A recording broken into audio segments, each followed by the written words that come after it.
This is Bol, and we are at Steno Winery here in Bol, which happens to be the oldest winery in all of Dalmatia.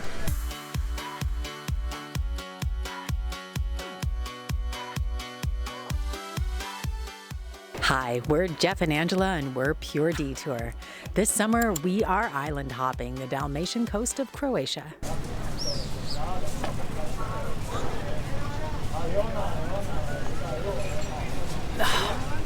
I needed that.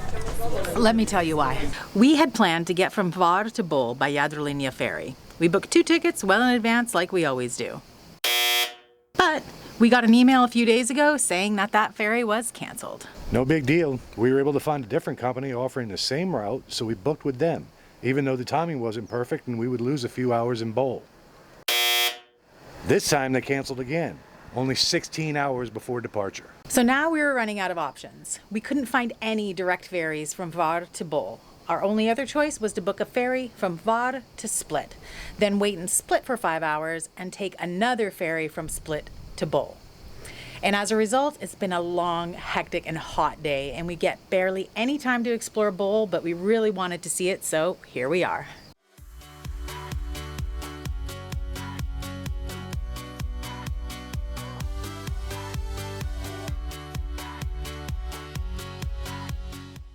As we were walking down the waterfront here, Jeff spotted something on a tasting menu at a restaurant here that we've never even thought of eating. So we ordered it. Here we are at Lucio. So they brought us out to start with some homemade breads and some Adriatic sea salt with their fresh made olive oil and a fresh made balsamic vinegar. This looks amazing.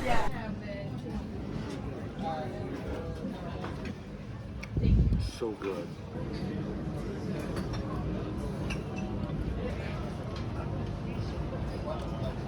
And the first course on this tasting menu is a Adriatic ceviche. It has white shrimp, octopus, vegetables, and citrus. Let's give this a try.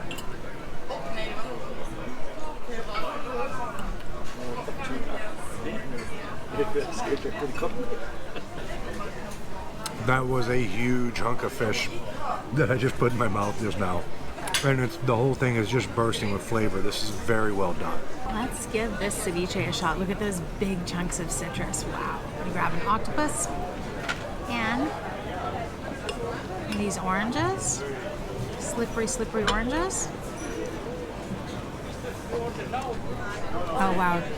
You taste how fresh that citrus is, and the seafood, it tastes like it just came straight from the ocean, which is right there. Gorgeous. This ceviche is so well put together because you've got this herbiness from the local basil that's in there, as well as the sweetness from the citrus. And then there's this crunchiness from the celery root that they're putting in here, so you've got like this gorgeous blend of flavors. This is amazing.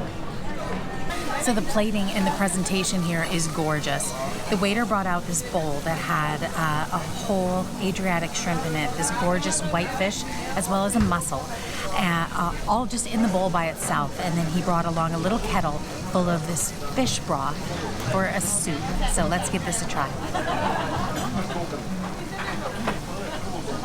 That is delicious. Let's just try a bit of this shrimp. Uh-oh.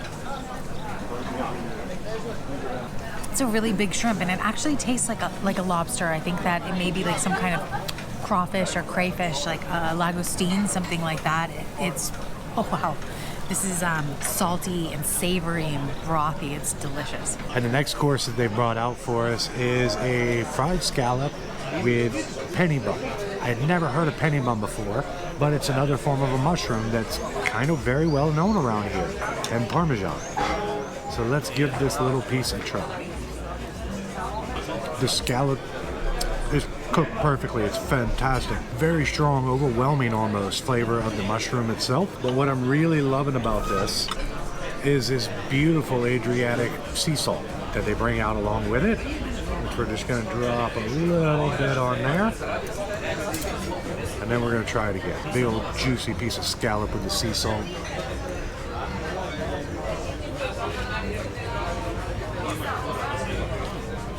That is literally something to die for. So me and Angela were curious here after they came out and told us it's Penny Bun. It's a type of mushroom that's relatively well known in the area.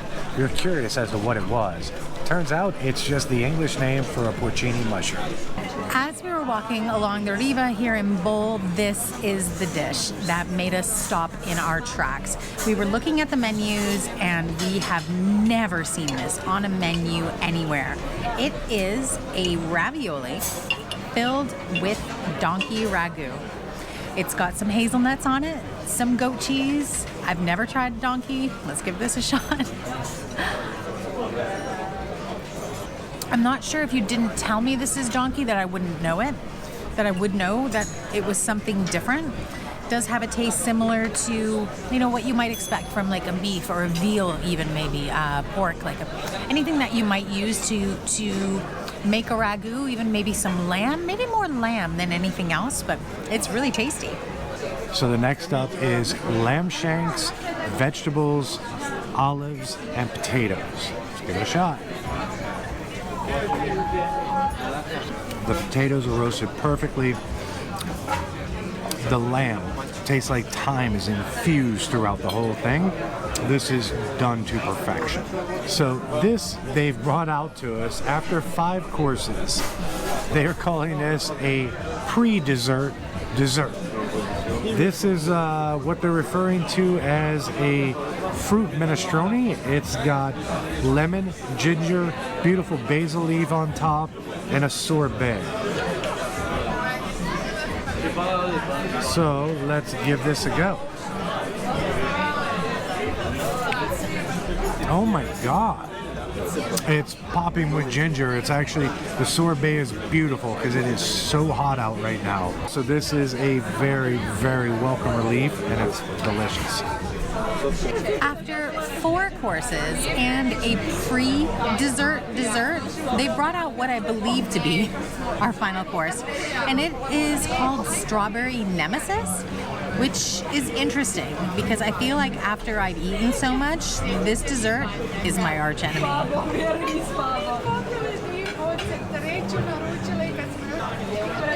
Okay. I take that back. This dessert is my new best friend. This is like chocolate, creamy chocolate, moussey deliciousness, like infused with this gorgeous strawberry flavor. Like, I love this. I am stuffed full. I am gonna eat every last bit of this.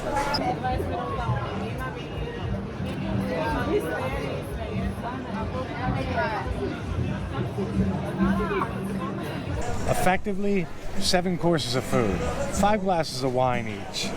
Yeah, it wasn't cheap, but all things being relative, back home, we probably would have paid that much just for the wine. Yep. So if you guys ever make it to Bol, be sure to come and check out this place here. It's awesome. Amazing. Good morning. After an amazing dinner last night, we went back to the room and got some sleep. And because of our crazy ferry escapades that we went on yesterday, we have limited amounts of time here. So we are on a walk right now, 6 o'clock, to go see what is supposed to be one of the nicest beaches in Croatia. Let's go check this out.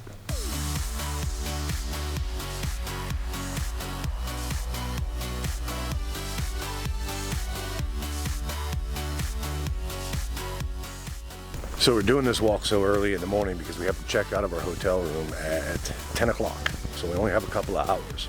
But this walk to get to this beach is beautiful.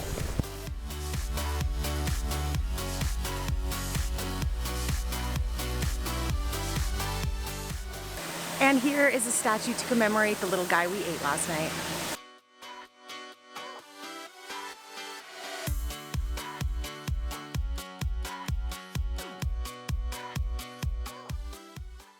Wow, it is so beautiful and well maintained here at the beach. Every time I've seen a picture of this place, inevitably it's like a drone shot from above because of the unique shape of this little peninsula. Really wishing I can crash that drone now. And it's so bright white that I assumed it was like white sand. Instead, there's just millions of these tiny, smooth little pebbles all along the beach. Okay, so it took us about a half an hour to walk over here. It's now 6:30 in the morning and it feels like it's about 75 degrees Celsius outside. So I'm jumping in.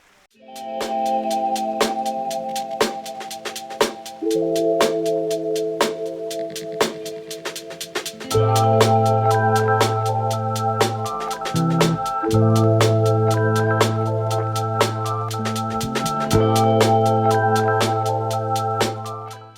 one good thing about coming to this beach at 6:30 in the morning is you are completely alone. I imagine that at 12 o'clock it's packed. Yeah. Wall to wall people. Yeah, and it's just so quiet right now, and you hear the sound of the waves lapping up on the pebbles, and it is probably the most relaxing sound I've ever heard in my life.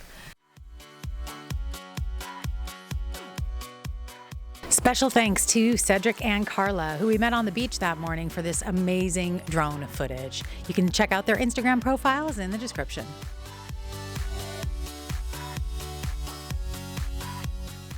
And after a couple hours at the beach, we had to make our way back to our hotel to have some showers and try and check out as much of this town as we could.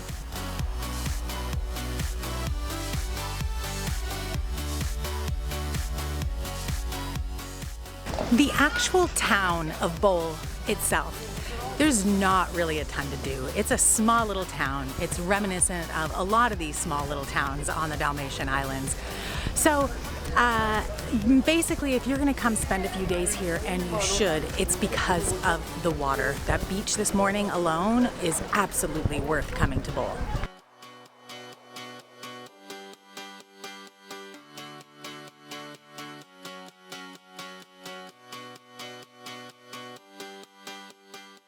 One thing you could do while you're here in BRAČ, if you're really feeling up for it, is to hike these mountains back behind us here. There's a viewpoint up there that's called Vidova Gora, and it is the highest point in all of Dalmatia. It takes about 6 hours to hike up there, so don't think we're going to do that in the few hours we have left. Honestly, even if we had the time, it's way too hot. So we still have a few hours that we have to wait here to catch our ferry. Way too hot to really get in to do anything, so we're gonna wrap this video up right here. Yeah, don't forget to like and subscribe to see where we get up to in Croatia next. Bye. Bye.